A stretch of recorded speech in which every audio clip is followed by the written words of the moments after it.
Good morning, the audience. My pleasure to be a speaker on this event. Thank you for organizers for an invitation and a kind introduction of myself.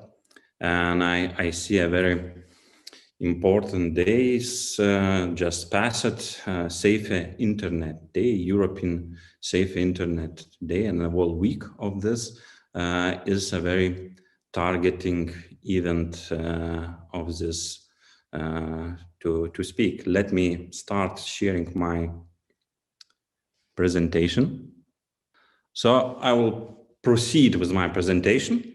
The task of my presentation is to give you the observation of the cybersecurity situation. My institution that I'm representing, National Cybersecurity Center, is one of the main institutions in a country dealing with cybersecurity as well as with the cybersecurity incidents, as we are a national CERT team for a country as well. So more or less we accumulate the cybersecurity incidents. I will give you a brief overview of the last year incident statistics. This will be quite a fresh information for all of the participants of the annual report on cybersecurity is on a preparation yet. Some of the information I believe is important to start sharing as soon as possible. So I hope this general overview of the incidents and a statistic will give you an impression what's happening in cyberspace on a national level. This would be one of the first part of the presentation, and the second one on the several research that a National Cybersecurity Center just did last year. Some of the information, of course, was already shared in the public, in English as well on our websites, but I'll explain in details our findings.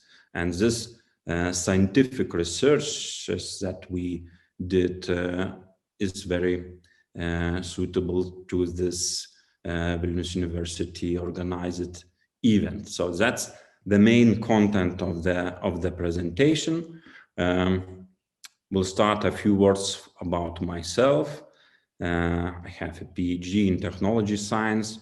As presented, working as a director of the National Cybersecurity Center, which is the institution under the Ministry of Defense, and NISA, European Research Agency, and in general, 20 years of experience in cybersecurity and electronic communication field. So that's my background. As always, for a couple of recent years, we are starting a presentation with this slide, just to a little bit advertise a country. We do have achievements that we as Lithuanians in electronic field and cyber field should be proud of. By the World Bank statistics, doing business with measuring business environment worldwide, Lithuania is in 11th place, which is quite demonstrating quite good environment for businesses as well as electronic businesses in a country. Historically, our country fiber optics networks, which is the most modern technology guaranteeing high-speed internet, low latency, and those important technical requirements for the fiber optics to the homes and buildings. Lithuania worldwide in 13th place. So I will not name all of the statistics of those figures, but we have generally as a country quite good networks infrastructure and environments around, which is very beneficial for users and businesses. But as well, those advantages are influencing more or less that malicious activity, malicious traffic is quite present in our networks, because most of the malicious activities are seeking revenue. And the more traffic, the more malicious traffic cyber crimes are organizing via networks, the more revenues they are getting. So it's naturally our good network infrastructures kind of attracts malicious traffic as well. So this is the challenge for us as well, not only the advantages. And by the global cybersecurity index, which is done by ITU, International Telecommunication Union, in 2018, just a couple of years ago, Lithuania jumped into the 4th place, which demonstrates that our efforts in cybersecurity system gained this ranking quite a high, being in the 4th place in the world by cybersecurity rankings is quite an achievement. Well, a few words about my institution. National Cybersecurity Center is quite a fresh organization. In 2018, it was established as an independent organization under the Ministry of Defense, which centralizes all the operational activities. So generally speaking, in Lithuania, Ministry of Defense is the main policy-making institution in cyber field, and National Cybersecurity Center is the main institution for implementing this national cybersecurity policy. We are implementing via incident management, via research and development projects, assessments, critical infrastructure protections that are named in a country, because as I will show you with the statistics, the amount of cyber incidents is quite dramatically increased, and not only in my country, I believe in your countries as well. The same situation, as internet is global, without the borders. We all facing an increase of cyber incidents, and to protect everything and everyone is mission impossible, perhaps. So it's why most of the countries in European Union, following the EU strategy, picked the critical infrastructures to protect those as a priority for a first. Organization is having 70 employees located in 2 different cities, Vilnius and Kaunas. And the unique things of our institution, we are the only one EU cyber center that do have R&D division.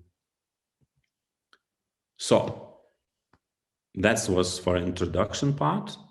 Now I'm coming to what was promised, to speak about the incidents, the fresh statistics.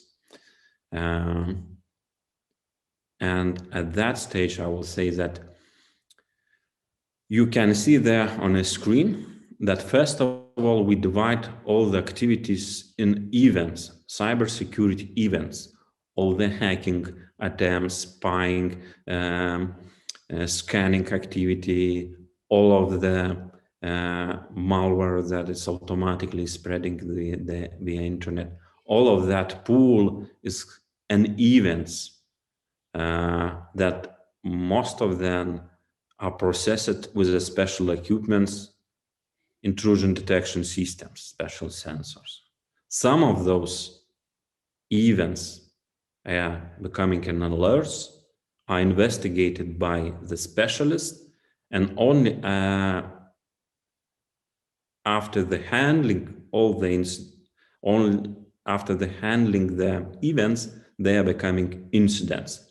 That's a common statistic between the EU CERTs that was agreed a couple of years ago to harmonize abbreviation. What is the events and what is the incidents? That different.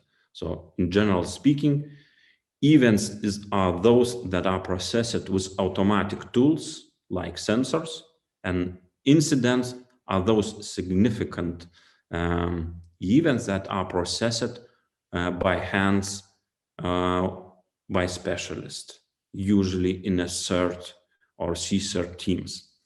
So the amount of the incidents last year was registered in Lithuania was 4,330. And this is quite a big amount that was necessary for cybersecurity center to process. 68 of them were with the high importance incidents that did the damage to information system, cause financial losses for organizations and enterprises. And the amount of those events that are processed with automatic tools, and of course automatization of the event processing with special IDS systems is more capable than humans. That's natural. And you can see that the amount of those events were even more dramatic numbers, that 307,000 of them were processed in our automatic tools. Now, if we would look into the more details of those more than 4,000 incidents that were registered last year, so all those 4,000 divided on a screen, you can see in a table divided into the type of the incidents. Some of the incidents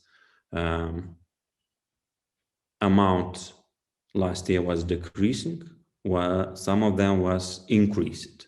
And the largest amount of cyber incidents were related to the malware activities, close to 2,000, and the increase in comparison to 2019 were plus 49%.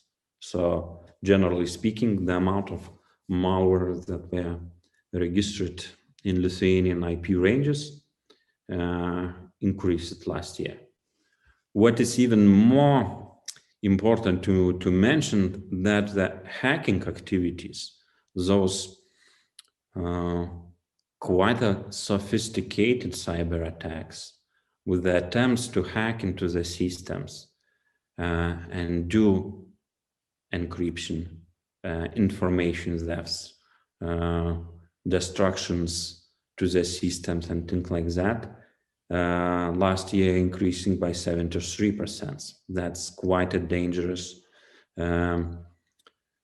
statistics that we all should take in mind, and it's very corresponding to this event of Vilnius University that we are participating right now.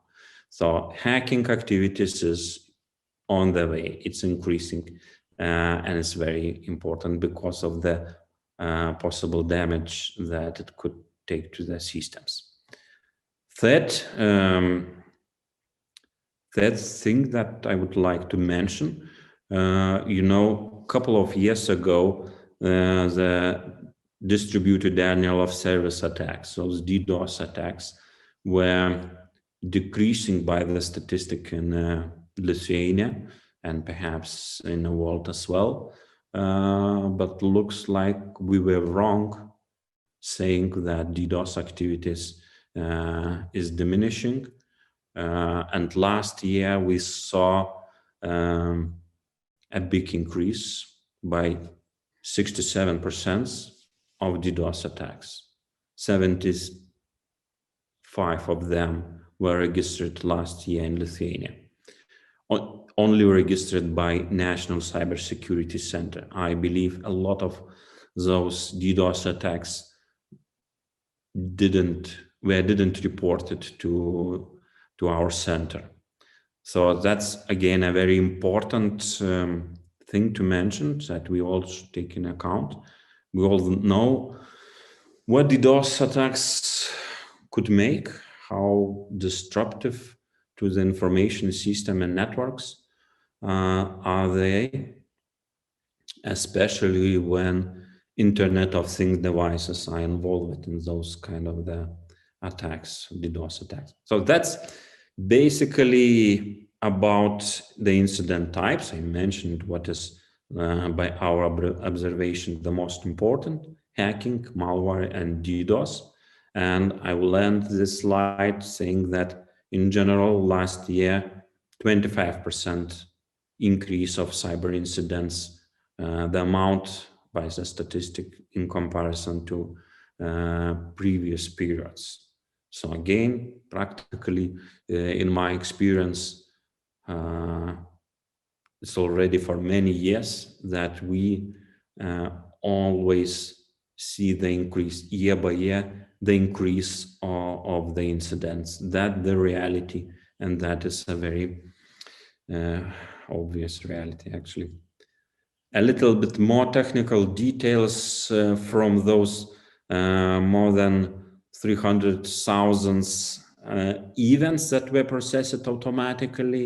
We can depict them in various types. For example, analyze the malware of last year. What kind of malware were the most popular in Lithuania last year? You can see on the first place BetaBot, the malware which corrupts computers and systems, making them accessible remotely and controlled by control servers, and organizing those compromised machines in botnets. That's the one of the most dangerous and the biggest amount, let's say, malware that we detected by our sensor last year. On the second place, miner panel is the malware which makes compromised machines to mine cryptocurrency, the most popular way to exploit this vulnerability and malware. Third place, Azorld, the banking Trojan type of the virus. So that's top three. Will not go much into the details, but perhaps, for example, like on Flickr for many years already, I believe for 4 past years is still active, those old kind of the modified viruses in our networks. Vulnerabilities. The vulnerabilities is gaps in information system and programming code that are not yet an incident, but could be exploited by the hackers to hack into the system or make cyber attacks. So those vulnerabilities to patch are very important, but so far there is the top 3 that and more that we are spotting in our networks. Will not go much into the technical details, but think you as a professional that are working in cyber defense field, you can see similar names or similar vulnerabilities that you are looking to patch in your daily work as well. And a little bit about the most from those, as I named, 68 of high importance incidents. They are mentioned more or less in this graph where you can see the amount of incidents in a year scale, and it's quite a popular question during last year was to my institution, to the National Cybersecurity Center, how COVID influenced incidents in a country and things like that, especially from the journalists and politicians. We got those questions. So it's important to analyze from that perspective. So, but in general, the COVID were used especially in social engineering attacks, but directly COVID perhaps wasn't exploited as a cyber attack source. But let's look a little bit into the details, and I will explain what that means.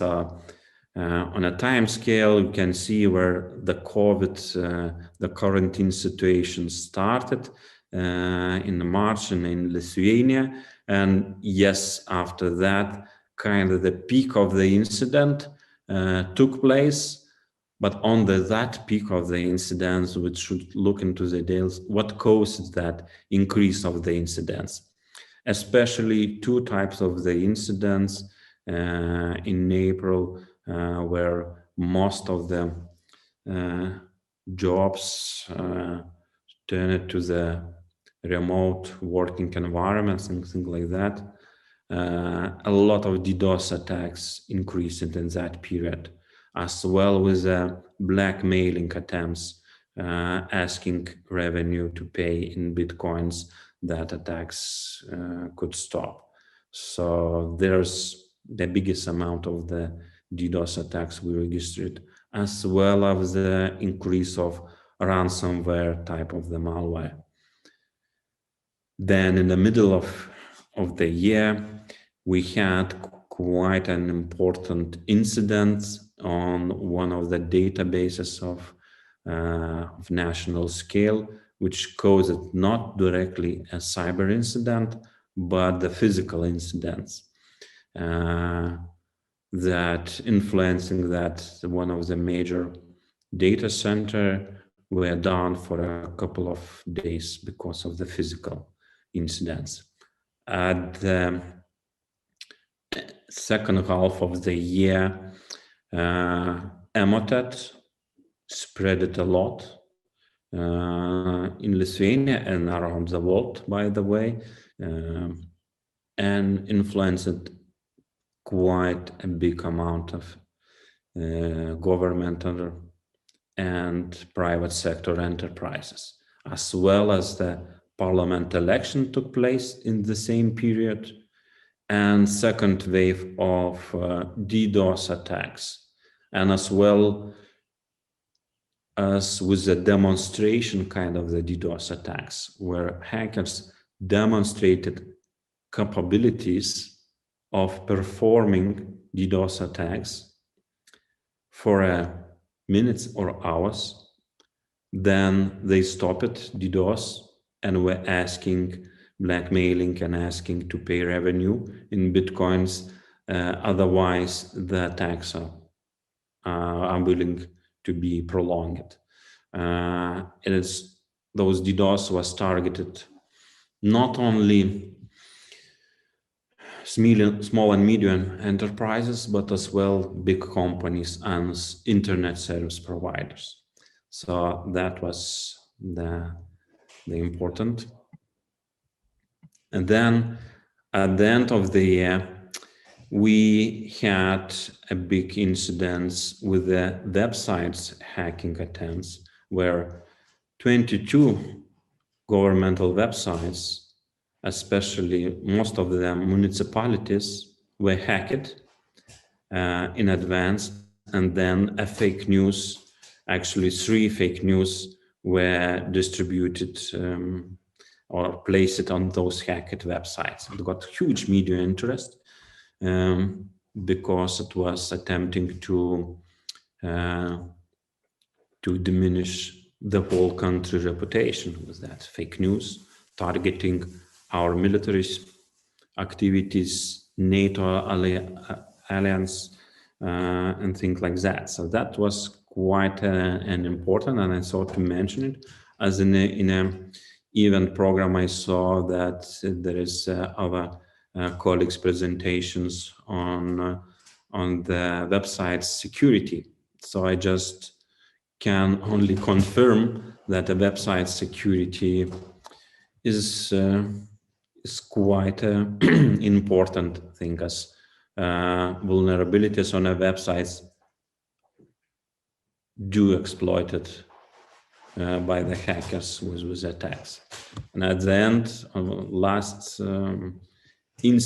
important incident was a second wave of MODO viruses spreading, and some of the important governmental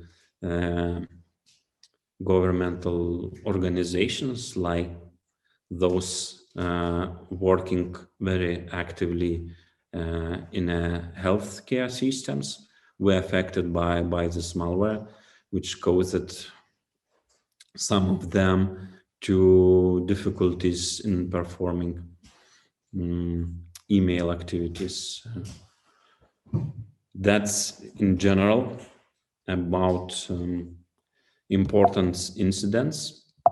Let's proceed further. Well, additional slide about the website security. Important thing, actually kind of the myth in businesses and enterprises, especially small and medium enterprise, thinking that websites, it's kind of stand-alone thing that is not important from the security point. Actually, it's wrong. Usually the websites are becoming, vulnerable websites could become a kind of bridge for hackers to exploit vulnerabilities in a website and then to gain access to the internal networks of companies and enterprises. So we do scanning of the all Lithuanian domain names. It's approximately a little bit more than 200,000 of domains are registered. Approximately 118,000 of them having content management systems. So we are scanning those with content management systems, searching for vulnerabilities in those known vulnerabilities, and trying to get at the statistics and then approach the most vulnerable with the recommendations to patch the websites. So that's only a couple of the statistics, which is quite impressive, I mean, dangerous one. 37% of Lithuanian websites with content management systems are having remote access, which is a way to exploit by hackers. The more remote access could be brute forces or other type of the cyber attacks could be performed to gain the access to content management systems and then exploit the website. 63% of websites with content management systems we found outdated, with generally not having the latest content management system version, and that would again not patch it. Content management systems with the vulnerabilities could be exploited. Having that dangerous amount of websites that has vulnerabilities, we approached a couple of years ago with Site Checker solution tool. We developed it free of charge for Lithuanian and others entities to register on our websites, install a small script on a website which allow us to test precisely those websites that wants to participate. And we are not only checking for the vulnerabilities, we always, if the websites have the vulnerability, we always approach with a recommendation what concretely should be done by the owners of the websites to patch to increase the security. Last year, approximately, if I remember right, approximately 500 or 600 of the owners of the websites we used our tool to check and increase the security of websites. So at least 500, but from the statistics you can imagine that the amount of vulnerable websites is in thousands. So we advertise to use more this site checker tool developed by our center team, because it could help to increase your website security. All right, then I approach the second part of the presentation. With that, I'm finishing speaking about the incidents and the statistics, and you can, well, generally imagine that incidents that I described quite important and interesting, but then dangerous as well. For this last part of my presentation, I will stick a little bit with the researches that we done, and we did quite a number of researches, but I will present only a few of them. Perhaps the most important, we believe, is those IP cameras, that uses for surveillance of the goods.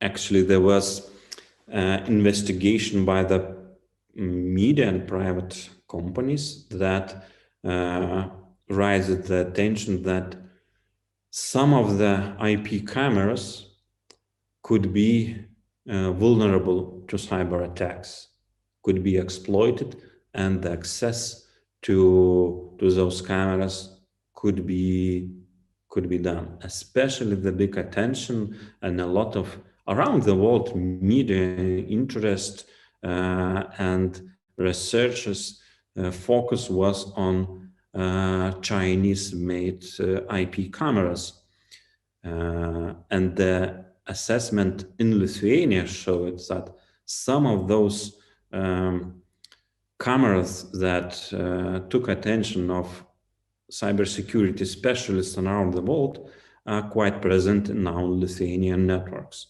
We did the research and we found 57 organizations that do use Hikvision and Dahua produced IP cameras. 24 of those 57 organizations, and those 57, and I only mention the governmental organization. Of course, in the private sectors, there is even more enterprises and companies that do use those cameras, because it's those brands preoccupied around 40% of this IP cameras market in Lithuania. So 57 governmental organizations, 24 of them, I connected those cameras directly to the internet. The cameras are not very cheap. Those are cameras used for the surveillance, especially in the big networks, on the borders, in a critical infrastructures, in a transport sectors, especially, and things like that. So we did the research, having an environment when everyone is speaking about the security of those cameras, but nobody found that are coming to the conclusions, to the concrete facts, what is vulnerable in those cameras. So we decided to take a part of those cameras and investigate and do it openly. We announced that we will do that research, that we will come to the conclusion. We announced publicly one type of the methodology we will use to investigate those cameras. So the approach to our research was with the highest scientific standards. And we describe it later in our reports, all the methods that we will use it for this research. Why? To work it openly, that everyone else could repeat our research in the same way as we did and should come to the similar conclusions that we did. So scientific approach, as I said. So it took 2 months for us to assess those cameras. We investigated quite deeply. And that's the conclusions, at least several of them, that we came to. We look at all communications between users and a camera that is organized in those cameras. We capture it, we analyze it, and try to assess the vulnerabilities and gaps in those software. The main concerns that we had for those cameras is authentication. It's quite a weak authentication used in those cameras. MD5 authentication algorithm I use it, that we all know is developed in 1999, so a long time ago. And it's, of course, now it's just not up to date. It's actually old. The standard is old and is vulnerable. And already from 2008, MD5 authentication algorithm is by the standards prohibited to use because it's vulnerable to the cyber attacks. And the vulnerability is known, and it was a matter of hours for us to, as you can see on a graph, to catch the communication, exclude the password for the accessing to the control of the cameras, and using simple computers. I mean, regular computing powers. We deconstructed the code, which allowed us to access to the cameras and do everything what's needed. We were able to control the camera, send the command, freeze, change the picture, turn the cameras, do all the controls of that. So that's one of the major findings of our research, the vulnerability in a camera that's allowing to get access quite easily, because of the weak standards of the authentication used in that. Only in that, I'm talking about those two type of the cameras that we investigate. Why them? Because those type of the cameras, as I said, is present in our governmental system. So we wanted to analyze at first them. And those findings, the results are related only to those type of the cameras to make it clear. The second finding, 7 software packages are used in those type of Hikvision and Dahua cameras. So quite a lot of the software, different software packages used. We found 61 vulnerabilities by the CVE metrics. Not one, not two vulnerabilities, 61, quite impressive. We thought that we will find vulnerabilities in those cameras, but it was actually very shocking to find this amount, 61 vulnerability, 23 of them with a higher ranking by CVE metrics. So it means the higher score, the easier to exploit the vulnerabilities. So many kind of the attacks, including DDoS attacks, are possible to be made to those targeting those cameras. Updates. Updates are presented. It is possible to update the cameras, the software, and patch the vulnerabilities. Interesting finding that the patching is present in Chinese servers, which redirects to the servers in Russia's Federation.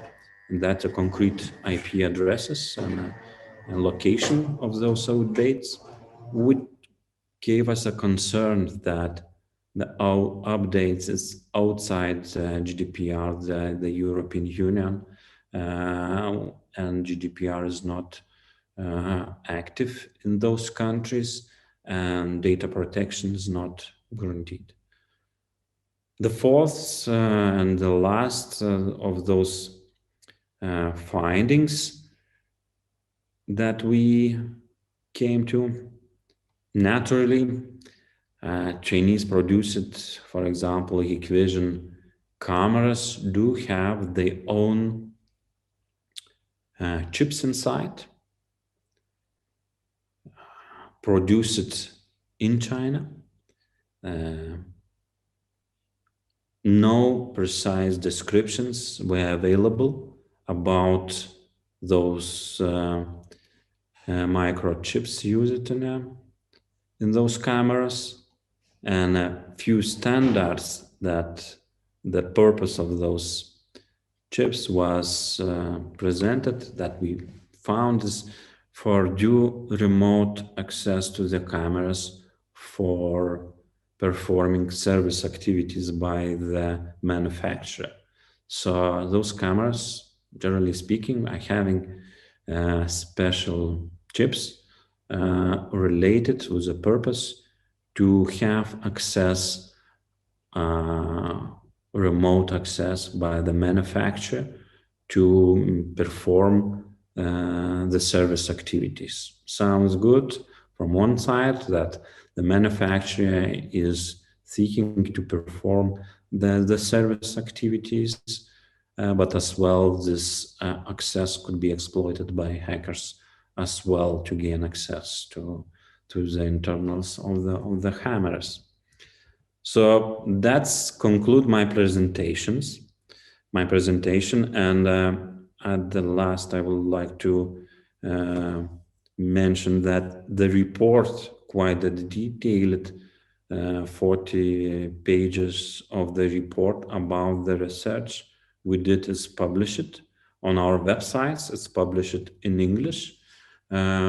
We recently, actually last year, were approached by the Hikvision Corporation, which investigated and read the report. And actually, we get in this official mail from Hikvision Corporation that showed that they read our report, and the letter mentioned that the Hikvision will put an efforts to increase the security of their produced cameras, which is good. I believe it's good that, you know, we achieved what we wanted to achieve with the research, to show in details, in facts, what is a vulnerability, and finally getting the response from the manufacturers that they will put efforts in patching. That's, I believe, is a big advantage of the researchers, that we show it, that was recognized, and the manufacturer is kind of pushed to increase the security of those devices.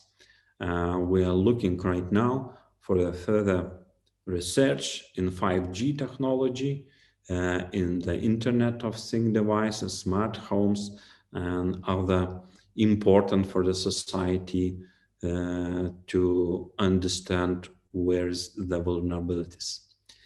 So I hope I'm in time. I'm ready for your questions and comments if there will be any.